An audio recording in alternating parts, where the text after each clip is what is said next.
Hello everyone. So today I'm going to be guiding you through the process of using our Foretix 1D software, not to analyze your typical 1D SDS page gel or Western blot image, but actually to analyze a Zymogram through the process of Zymography. So one differentiating factor about Zymography and Zymograms is that they typically feature bright bands on a dark background, which is kind of the inverse to what would you expect in other 1D analysis software, which is normally dark bands on a light background. So you can see here, I've brought the image in here, I've got a Zymogram in here, and we can see immediately using our 3D view that actually our bands are troughs instead of peaks. So we've got a bit of a mismatch here. So our marker lanes are showing up as signal, they are peaks, but the bands that we're interested in quantifying or measuring or analyzing, they're showing up as troughs. Now this is exactly where other 1D analysis software can struggle. It always assumes, or typically assumes, dark bands on a light background, whereas Foretix 1D is capable of analysing both dark bands on a light background and light bands on a dark background by using our invert measurements tool here. So if I click this here, suddenly the bands that we're interested in quantifying and looking at, our samples, are now able to be analysed accurately. They are now peaks instead of troughs. So this is what differentiates Foretix 1D from other analysis packages or even free analysis packages like ImageJ and Fiji. Is it's really simple to simply invert our gel and be able to get those bands and be able to accurately measure them. Now, if you've seen any of my other Foretix 1D videos, the rest of the process is exactly the same, regardless of whether it's a typical SDS page image analysis or whether it's a Zymogram.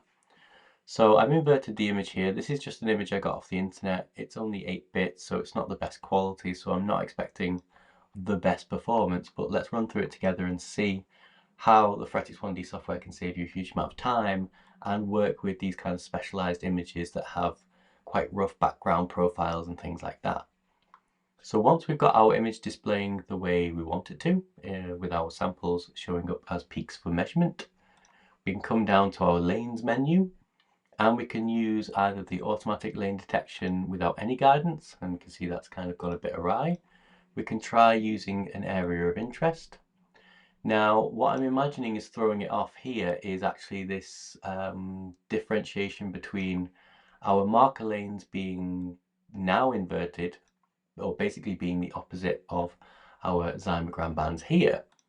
Detect lanes here, it's done an acceptable job, but I think certainly for this image, instead of using the area of interest to guide our automatic lane detection, we'd be better off just grabbing a lane box and doing it ourselves manually. So if we just grab this here, we've got 3 lanes that we want to measure. Now we can take this down as far as our experimental eye allows.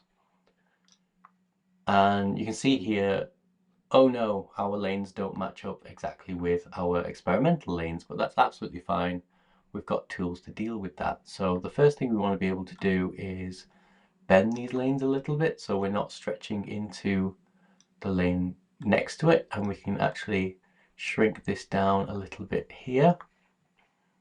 Now if I just change my lane width just to match that of my experiment, you can see that I can actually accommodate for any kind of wonkiness that has come into the gel, and you can see if we grab the corner of the lane box, we can shift them as like a single straight unit, or if I use the bending tool here, I can really match up with very uneven lanes and kind of bend those to match what I'm trying to analyze. Now, these lanes are all, you can see as I'm trying to move them, I'm affecting all of them at once. So while I may get this lane accurate, this lane is moving and it's not becoming accurate. It's being changed by the changes to the other lanes. Again, that's not a problem for Foretix. We just come down to this edit lanes function, and then we can edit the lanes independently of one another. So we can kind of shift those across. We can bend them at the top here. We can subdivide it a little further. Edit our lanes here, bring this across. And I'm not going to go through the whole thing, but I'm sure you get the idea by now that we can accommodate all these different sized lanes with all these different kind of bends on them and quantify them separately. So although this Zymogram in particular may be a little bit uneven, more uneven than we would expect from a typical SDS page gel, we can still accommodate for it and then move through to our background subtraction step. Now, if I show all of the lanes that are in my box here, if I just come down to, and this is another area where FretX 1D really has an advantage over, say, other software packages for analysis. We've got our lane by lane background subtraction feature. So we can actually select different background subtraction methods and strengths for each lane separately. So right now, this is actually a pretty good fit, but we're still showing up on lane 3. We'd probably want to remove this as background because visually we can't really see a band there. So what we want to do is come down to just select lane 3, change our settings to be able to accommodate for that. So let's kind of take those off because we just want to grab our big peaks there. And then we can go back to showing all of our lanes, and it's not affected the background subtraction of the other lanes, only lane 3. So this is how we can accommodate for uneven kind of Coomassie staining or silver staining or whatever it may be as part of your Zymogram. So again, these types of images are quite susceptible to having an uneven background. And this is one of the ways that we've got in FretX 1D to overcome that and to increase the accuracy and the reproducibility of your Zymogram image analysis. Next, I'll come down to our bands tool. Now, I can run the automatic detection there.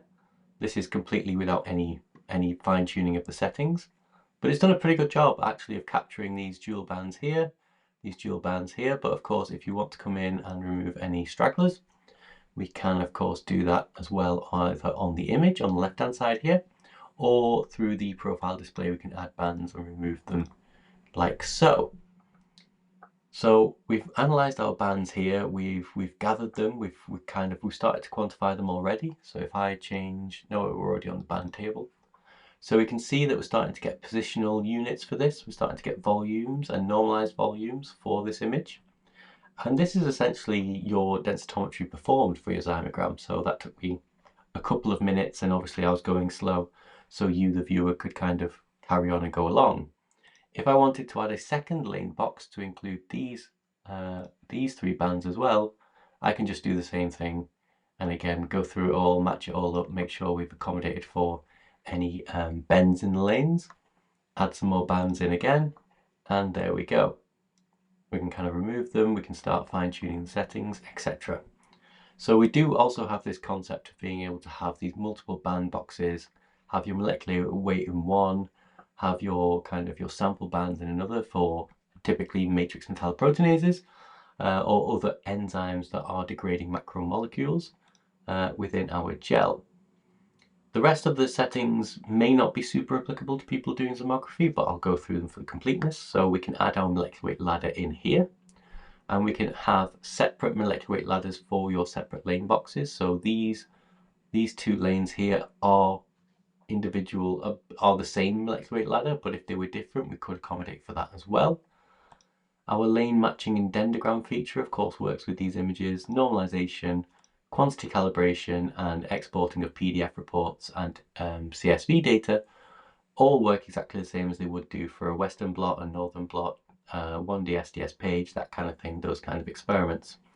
And we can supply this in a 21 CFR and GMP compliant version as well. So I think that's pretty much it in terms of quantifying Zymograms and using FretX 1D to do this. It's very similar to 1D SDS page analysis, but FretX 1D has a number of features that make it a lot easier and a lot more accurate than other software packages that are on the market for this kind of analysis, such as the background correction and the flexibility of being able to bend your lanes and such.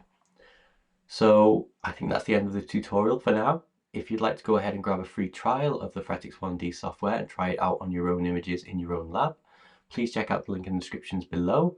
And if you have any questions around the analysis of Zymograms or for Zymography, please let me know in the comments below and I'll try and get back to you.